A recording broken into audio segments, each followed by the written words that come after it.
Into the Enchanted Forest. The Enchanted Forest Series, Book 1, Chapter 1. It was info overload, and Gabby thought that finals week was rough. There were so many questions jumbled around in her head, and she didn't really want to acknowledge the one question that was the most important. Why did she need a bodyguard? Did he really say the Enchanted Forest? Why was he her bodyguard? Did she really just spot a pink castle through the trees? Did he just call her Your Majesty and take a bow? Why am I wearing a red cloak? Gabby didn't know why that was the first thing she blurted out, but it seemed to be the most benign of her questions. Jack blinked in shock. That was not the question he was expecting. You are the daughter of Queen Alice the Fifth of Wonderland. The original Queen Alice is your great times eight grandmother. She married the King of Diamonds, and eventually they had a son and daughter. That daughter had a daughter named Queen Alice the Second. This Alice married Red Riding Hood's son. They had a son and daughter. The daughter became queen and the son a huntsman. Jack took a deep breath before continuing. He hated having to go through the dull and dry information to explain to the princess about her family tree. The Alice line and crown runs through the daughters. Stumbling slightly, Gabby said the only thing that she fully grasped from his recitation. So I'm a princess. Yes, he answered her. He imagined his body language was as awkward as he felt. Nodding her head, Gabby moved to the next thought in her head. She found it easier to work through things in a linear fashion instead of attempting to follow the tangled mess of thoughts all vying for her attention. That's why I need a bodyguard. Yes. Gabby just blinked. It was a lot of information to take in at one time. It was a lot of information to sort through. There was a lot of information that she should have been told long before she turned 21, like the fact she was a princess of a place she had previously thought to be fictional. Finally, she asked the question that was pestering her the most. What about my parents? Jack refused to show his confusion. The king and queen? Gabby moved to sit on a log, forcing Jack to stop walking. Once he rejoined her, she clarified her question. No, the people that raised me, my adoptive parents. Did they know? Jack did not want to have to answer this particular question. Protecting her he could do. He was currently doing exactly that as he scanned the surrounding area for potential threats while she learned more about herself than she ever thought possible. They adopted you when you were 2 years old. Foster might be a better term. They knew that they would have you until your 21st birthday. As soon as you walk through that portal, the only evidence that you ever existed in that world remains at the Harrington house. Only they will remember you. She started to cry, and all Jack could do was sit down and pull her into a hug. He felt awkward standing in position while his charge bawled her heart out while wrapping her in a hug. It went against all of his training as a huntsman and as a spare card. Minutes that felt like hours later, she calmed down and asked her next question. Why are you my bodyguard? You look like you aren't that much older than me. You said you were an army brat at school. I'm 25 years old, and I was tasked with protecting you during your final semester at college until it was time to bring you home. My father, the retired spade, knew I might have to look like I was college age in order to blend into my surroundings, and my older brothers were too old for the task. I will be your bodyguard until we return to the castle, and an older guard can be put in place. Probably my eldest brother, Henry, or Stephen. This was a task given to me when I was 6 years old, and what I've been training for along with my huntsman duties. She wanted to hit him because of the clinical way he talked, all proper and dry.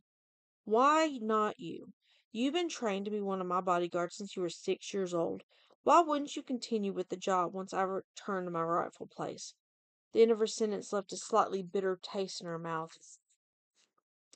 You know how the cards are the guards in the Alice in Wonderland book? Yes, the Harringtons made certain I was familiar with the story. I am the fifth Jack, and you can only have 4 Jacks in a deck of cards. My primary job is a huntsman, although I have had card training as a jack, and your mother's former bodyguard's son." Gabby started to get up and talk and walk. She couldn't stay in one place a moment longer. All of Jack's answers gave her even more questions, and she would rather be moving instead of letting everything make her even more confused and tangled. A few things had started making sense, like her fascination with the Alice novels that her mother put in front of her when she was 8. When she was 12, she swore she saw a green cat in the mirror, but it quickly faded away before she could turn around and get a second look. There had also been a green hooded sweatshirt hanging up behind her, and Gabby chalked the whole vision up to reading too late at night when she should have been asleep. She thought she had imagined the chess pieces in her father's study moving on their own accord, but not in any fashion that she recognized from when she had been taught to play. The chess pieces had been moving backward. It had given her the idea to see if they could play chess backward. When she was a teenager, she devoured any Alice in Wonderland variation she could get her hands on, even the dirty ones. That same year, she had wanted a white rabbit as a pet, even though her father refused her simple request. With her knowledge of the Alice books, she was well aware that there were no huntsmen in the canon. Little Red Riding Hood, maybe, but not in Alice in Wonderland. Huntsmen? Jack had hoped that the questions would end soon, but he could not complain because they had started walking again. He knew there would be a chance that Gabby would ask a lot of questions. Research indicated that she came about her nickname honestly. They guard Wonderland and the Enchanted Forest. They are like an army. Their ranks are mostly hereditary, most of them being your cousins, but there are volunteers. So, if you are a huntsman, that makes us cousins? No, we are not related. I signed up for the position, Jack laughed. Your cousins make certain that everything runs smoothly. They handle assignments, who goes where, does what, that sort of thing. They handle the paperwork bureaucracy and stay in positions where they can remain safe. The huntsmen themselves go out in the field and keep creatures like the werewolves under control. My family line is part of the Royal Guard. The Jacksons, or Jacks, are bodyguards. I am the fifth Jackson, but traditionally there are only supposed to be 4 Jacks. I think I was hoping I would be my sister, Jill. Regardless, my older brothers, you will meet them as Heart, Club, Spade, and Diamond, are the Queen's Jacks, and I decided to become a huntsman. My original last name became my first, and my new last name became Hunt. My full name is Ethan Samuel Jackson Hunt, and until I decided to become a huntsman, I was called Extra. Why Extra? Wait, isn't your last name Clark? Gabby asked, intentionally paying more attention to Jack than the road and the trees around them. They all looked the same to her anyway. At least, this way, things could seem more as if they were taking a hike through the woods on a date. Not that she'd let him know she'd once fantasized about him asking her out, instead of heading into the vague direction of Wonderland. I lied about my real name in your adopted world just in case anybody recognized me, or did not forget about my existence there. I'm called Extra because I'm the extra Jack. My brothers took on the role that matched their first initial too. Henry, Charlie, Stephen, and Derek. Step is really nervous because my middle initial is an S, but he's forgetting that my mother had a design. Derek also has the middle initial S.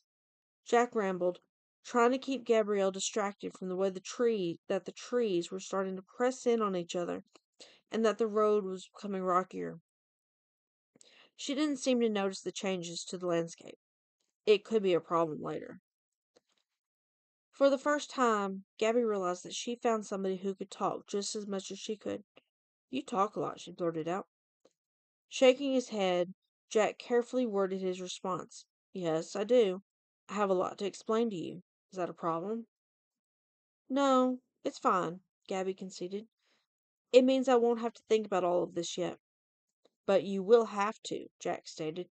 "You are wearing a red hooded cloak, and that is normally a sign that something dangerous is going to come your way. Then there was the fact that the Enchanted Forest is not going to let you ascend the throne without going through 3 quests or tasks to test your ability as a ruler." "What?" "Defeat an evil wolf and live happily ever after with the huntsman who saves me. Gabby flippantly asked, not completely serious and mentally flinching at what she had just said if he did take her jest seriously. Not that it would be such a bad thing. Maybe she wasn't over that short-lived fantasy after all. Hiding his reaction as a good card would do. No, I'm a Jackson. Jacks do not marry Alices or Reds. He lied to himself when he ignored the fact that the statement appealed to his inner self. Not knowing when to shut up, Gabby let her mouth run away with her. But you are a huntsman, and you just told me that a huntsman did marry a Red, whose son married an Alice. I'm the extra Jack. If something happens to one of my brothers, then I become the Spade until Henry the Heart marries and has 4 sons. Unless Charlie becomes the Heart, or Henry never marries, then Charlie's boys become the Jacks. Otherwise they are tens who are backup guards. Her head began to spin with information overload. Information that was not even about her own family. Stefan's are all nines was the only part of his explanation that she was able to grasp onto. She wanted to dismiss it all as being math, but the reality was that there was just too much new information for Gabby to process all in the hour they had been walking. Derek's are 8s, and my children would be 7s if I ever marry. We have a younger sister named Jill. Her sons are 7s, or 6s. That is, unless we have to rearrange our order due to some unforeseen accident. Glancing quickly at the trees surrounding them, he noticed that they were giant oaks. It appeared that they were miles away from the pine trees at the center of the forest, where they had landed even though it felt like only 30 minutes had passed since they entered the enchanted forest. He suspected that they had been walking for longer than either of them expected. Time was a trickster in the enchanted forest. Jack and Jill went up a hill to fetch a pail of water, Gabby recited dryly after a few minutes of silence between the two of them, as she took the time to process what Jack had been telling her. Instead, all she could come up with was a silly nursery rhyme. The quip told her that too many serious thoughts were pressing down and fighting for attention, and she still didn't want to acknowledge any of them. She still hadn't mentally addressed the fact that he had addressed her as Your Majesty. At least she hadn't addressed it verbally. Please do not remind me. My head still hurts when I remember that accident. Jack rubbed the back of his head at the memory as if the spot on his head still ached. It was difficult to tell if he was joking or serious. She went with serious because his demeanor had yet to crack since they landed in this never-ending forest. Gabby looked over at him whilst trying to decide which thoughts she wanted to entertain next. Finding out that nursery rhymes might also be real was starting to make her freak out. Just a little bit. Who makes up 5 through 2, or the aces? That seemed like the least loaded question that she could ask. Sweetheart, Jack slipped, your family is the aces. Normally 6 through 2 are volunteer ranks if the current Jackson family does not have enough offspring. 4 each is the rule. 4? Like the card deck. My father, my mother, me, and your brother. I have a brother? Is he a huntsman? Jack laughed. No, Gareth is married to a Wendy. As in Peter Pan? How can Alice in Wonderland, Little Red Riding Hood, and Peter Pan all be connected? They're all children's stories. A story has to become a timeless classic children's story to get a thread in this world. So Oz exists too? Gabby's head was beginning to hurt, and her bags, including her purse with her pain pills, had all disappeared when she arrived in the enchanted forest. Yes, but Oz is harder to get to since they were cloaked in the original story. Nobody knows how to get there. They can only leave. It's more commonly known as the Enchanted Forest. Each major tale with a royal family has a castle located in a certain area, and the others, like Red Riding Hood and Hansel and Gretel, can take place anywhere within the forest boundaries. Oz, Wonderland, Neverland, etc. Specific quests only happen within those boundaries. So there is a magic door. She imagined something like in one of her favorite television shows. Suddenly, her likes were beginning to make sense. He thought hard for a moment until he could come up with the best description. Think more along the line of floating islands with bridges. Even that wasn't completely accurate. The islands did not technically float. Some of the stories required staircases to get to their lands.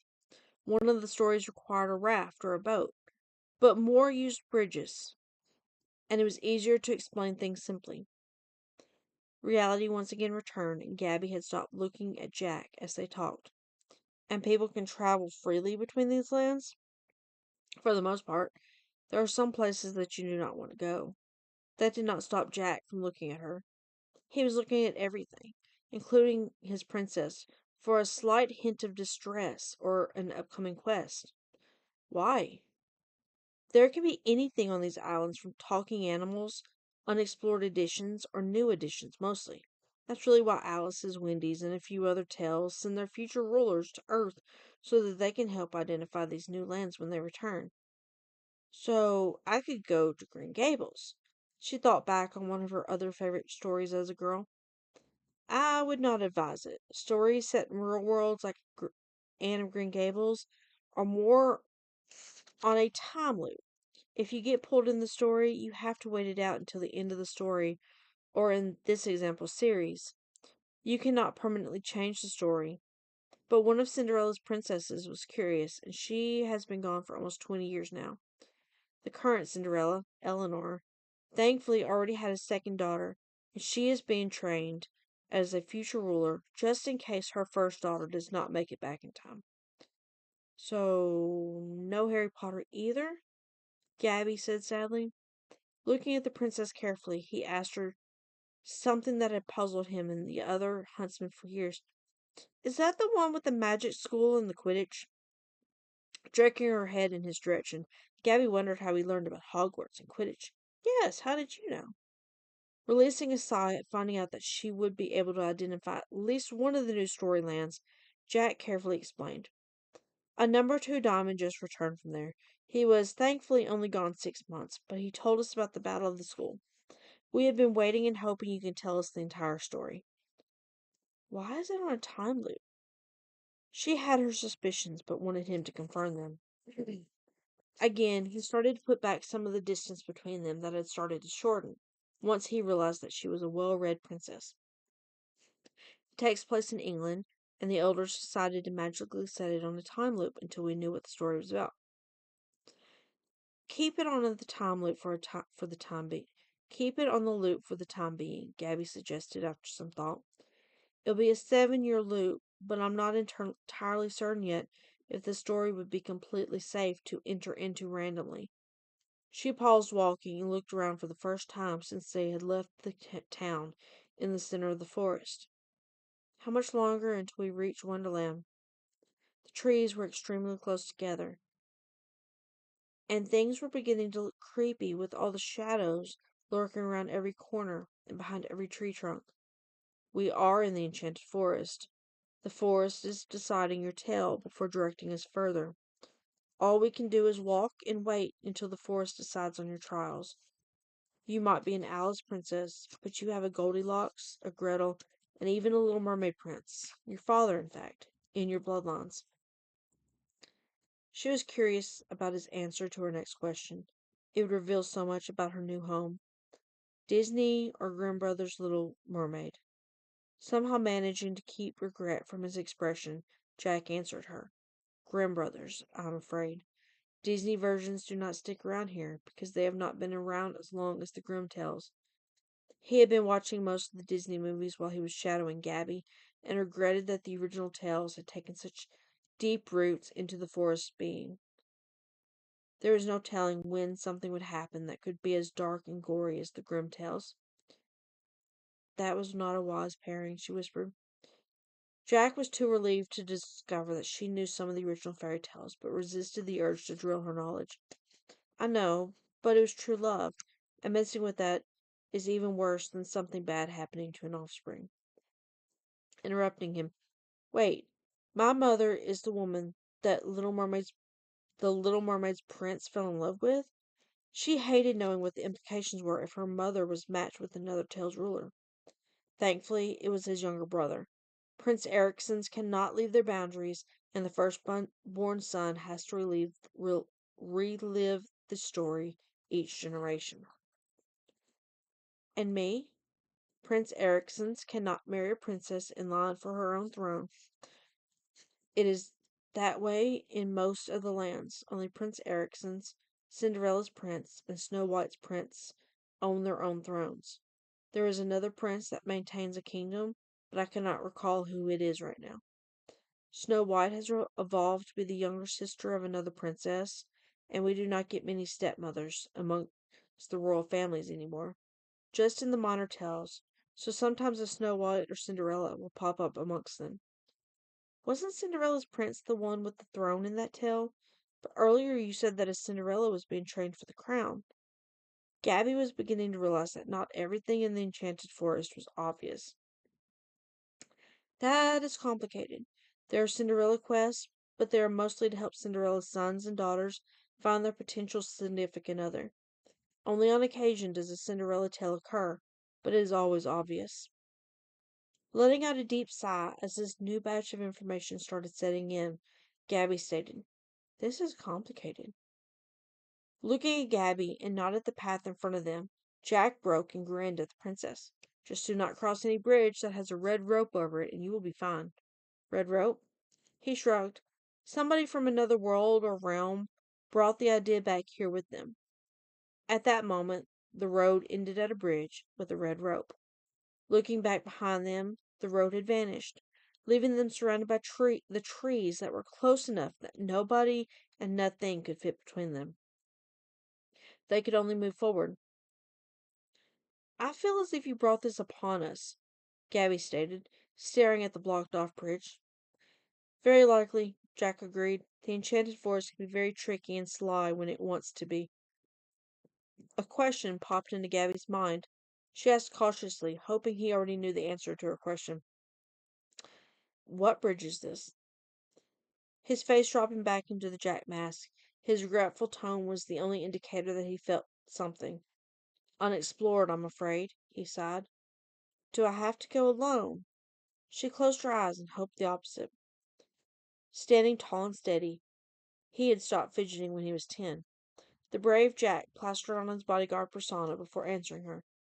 "I was sent to you because I am both a Jack and a huntsman. Until you are safely in your castle, I am your personal bodyguard and protector." "Isn't that the same thing?" "What is your point?" "I'm on double duty." His tone was matter of fact, and she hoped that, eventually, she would be able to take him down a peg or two. Jack was starting to get on her nerves, and it was difficult to remember that he could also be Ethan.